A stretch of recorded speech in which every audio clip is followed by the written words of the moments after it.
Hey guys, welcome back to another video here. Well, today I want to do a little something with my old Kubota here. It's a mid-80s model and the thing's not holding any coolant in it.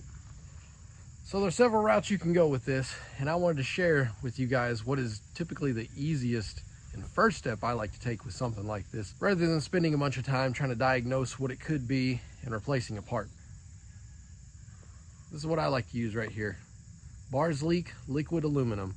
They make different brands of this. This is the one I personally like and have had the best luck with. I think there's a little bit different flavors, but the liquid aluminum, that's the one I like. This is not a paid endorsement or anything. It's just a product that I like. So this stuff right here is designed specifically to stop leaks in radiators and heater cores and anywhere else potentially along the way that you may have a hole. It'll just help seal it up. It's really easy to use. This whole bottle here, I think it said it treats 4 gallons. So I only need a quarter of a bottle for this small Kubota here.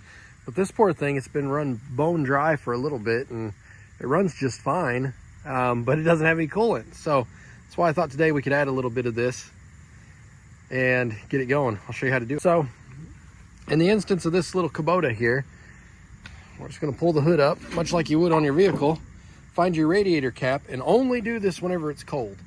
Only do this whenever it's cold. If you take a radiator cap off whenever it's warm, you're gonna get steam and water blowing back at you, and it's not a good thing. Then all we're gonna do is directly add the radiator stop leak right into the radiator. In the case of a vehicle like my truck over there, it doesn't actually have a radiator cap that's accessible, so you can just add it to the coolant reservoir off to the side.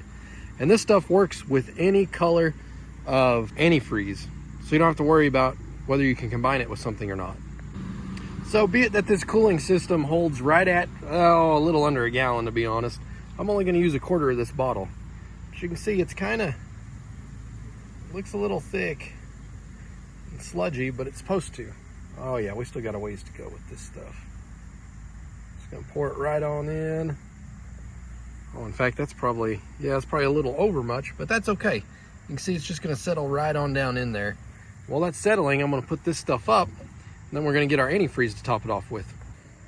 So now I'm just going to top it off with my Prestone Platinum here. I personally like this. You can use whatever you want, really.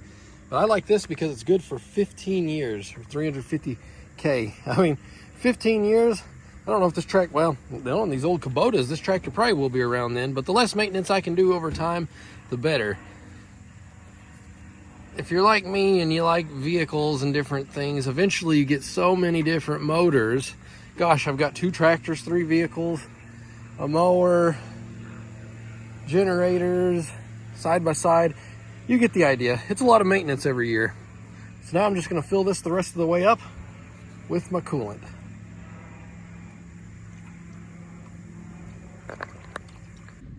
And now that that's all topped off, I've got the radiator cap back on. I'm simply going to close up, and I'm going to start this thing up and run it until it's warm. Don't mind my boy, he's having a blast on his tractor. But I've got the fluid topped off, radiator cap on. I've got the battery charged up. It needed a good little charge. So what do you say we start this thing up?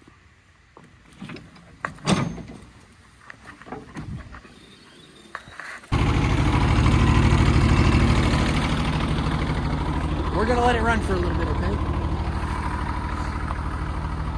Whew. Let me get some distance between me and that thing. That way maybe you can hear me. I think that thing it either burns a little oil or one of the glow plugs. I think one of the glow plugs on one of the cylinders isn't quite right, because it'll miss and sound a little funny every once in a while. Once it warms, I promise all the smoke stops. But nonetheless, running is going to let that stuff cycle with that antifreeze and mix up and then seal any leaks that you may have. So I'm just going to let this thing run until it's warm.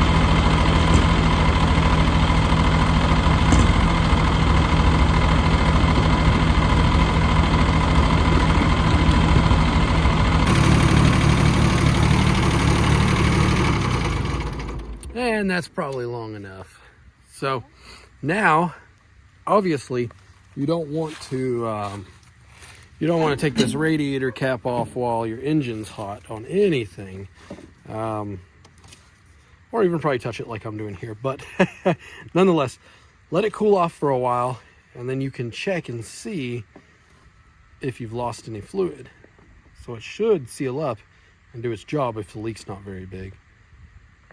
So for now, I'll just close the thing back up and I'll come check it here in a little bit and see if it's sealed up. Now, if it hadn't sealed up, so what I'd probably do is run this for a little bit, just like I'd run a vehicle for a little bit. Maybe have some coolant with me, make sure I'm safe, and just see if you lose coolant. If you're still losing coolant, you've probably got a leak somewhere else. You could do a UV dye in there to try to find the leak, and if you can find the leak, replace the part. Say like in this truck, the radiator was leaking and I used this stuff. It sealed it up, but I knew it was the radiator. So if it wasn't, so if this didn't seal it up, I knew I could just replace the radiator. But shoot, for 10 bucks for a bottle of this, gosh, I priced a radiator for a good quality radiator on that truck right there, 300 bucks. I'd much rather try 10 bucks at first to see if it fixes it.